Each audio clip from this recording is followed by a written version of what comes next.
Welcome back to Face the Nation. I'm John Dickerson. Here's more of our interview with Stephen Colbert. Have you learned how to interview differently now than you did in the past? Absolutely, absolutely. I used to live by the Joe Scarborough rule, which was if someone on your show talks for more than 7 seconds, you've lost control of your show. Just constantly interrupting. Now I lay back and just see what they'll say. And what about the questions you ask? It's based more on curiosity.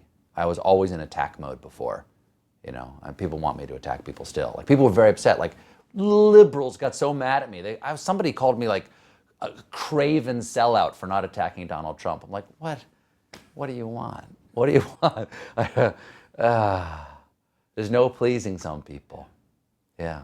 Looking back at this year, what I was struck by is after San Bernardino, you started one segment and you said, I'm trying to manage the tonal shift. Yeah. That's what strikes me, is that we have, politics is crazy, but also we've had Charleston, the shooting in Charleston, we've had San Bernardino, the attacks in Paris. We're ending the year in a kind of a fragile, walking on eggshells kind of time. And I have a responsibility to do a comedy show. It's sort of water cooler conversation. And that's why it's not always political or even really news, it's just what people are talking about. And I feel like it's dishonest if I don't attempt to do that, especially if there's an absolute tsunami or just something that eclipses any other thought. It seems to me a difference between a question and an answer you get and a moment you have. I love learning new things. We had Michelle Dorrance on, who was a MacArthur Genius Award winner for tap dance. And she said, would you like to learn something? I said, absolutely. I've always wanted to learn to tap dance, never had a chance. And she just taught me, like, what's it called? Half of a shim sham. I don't know that, if I'm still saying that right. Yeah, I like that with a little orange. Exactly. It's beautiful. In the summertime, amazing. So refreshing. I have a summer shim sham. Incredible. So that was an amazing joy. And it was a moment. It wasn't you posed a great question. I started off as an improviser in Chicago. And so, to me, I learned, and this is what I really enjoy, is I like discovery more than invention. Any discovery I can make is always going to be superior to an invention, because discovery, you don't know what you're going to find, whereas invention, you're just presenting to the audience something you've already made. Discovery is always superior to invention. Was the I moment... hope you're carving this stuff down in stone, by the way. I feel like I'm comedy Moses on the mountaintop right now. This is good stuff. This is high quality. This is This is really... Do you know what I charge to teach this at the Learning Annex?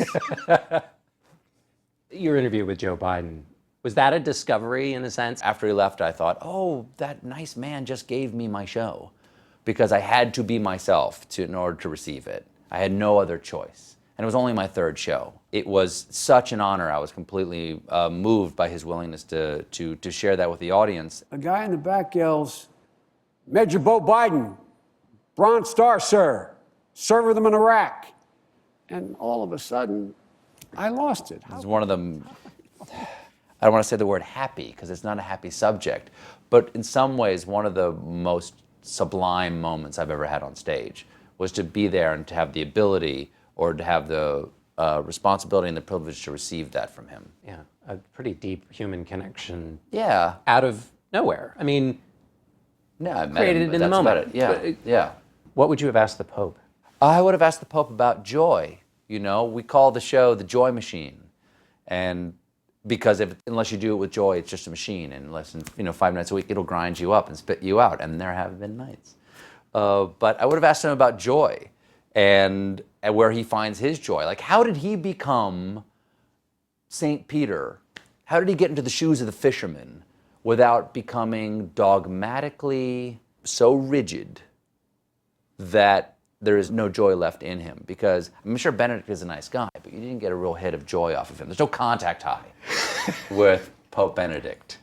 But Francis just exudes a sense that the spirit of the gospel is in him, as opposed to the abstract interpretation that gets activated into dogma, which is really law. What's next year going to be like? Not for the show, for the country. It's hard for me to remember when we're not in an election year what an election year is like. It's the greatest story you could possibly talk about because everybody cares and nobody gets hurt. nobody dies. It's not a tragedy. It's just super important. That's why I love the election year. You don't have to explain anything to your audience. You can just go straight to the joke because they understand. You don't have to educate them in any way. What's next year going to be like? I don't know. If this year's any indication, I hope it gets better. This was a sad year. Dark. Really a dark year. Yeah. We need somewhere to go for joy. Star Wars. What are your feelings about that? I am thrilled. I think there's something so hopeful about reawakening the idea of the Force. Because the Force is the idea that it binds us together. It doesn't divide us. And you know who the good guys are and you know who the bad guys are.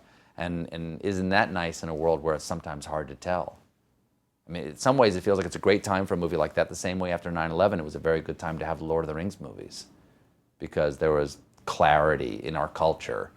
There was a cultural artifact that had moral clarity. I do comedy for a living, though. I just want to be clear. I do comedy for a living. This is like the most serious interview I have done in years. I'm a downer, but it's... You're not a downer. You're not a downer. The other thing about comedy, though, is we need to acknowledge this horrible thing that happened. We also need the catharsis of the comedy to get us back on the road to controlling what seems like a time of total chaos. You can't laugh and be afraid at the same time. And so it's like physiologically impossible to laugh and be afraid at the same time. So I'm very grateful for my job because we think about things like the things we're talking about, but at the end of the day, we have to end up find some way to laugh about it that is not disrespectful of people's experience of it. And that's an odd little balance to walk, but hopefully we do it sometimes. And we'll be right back with our panel.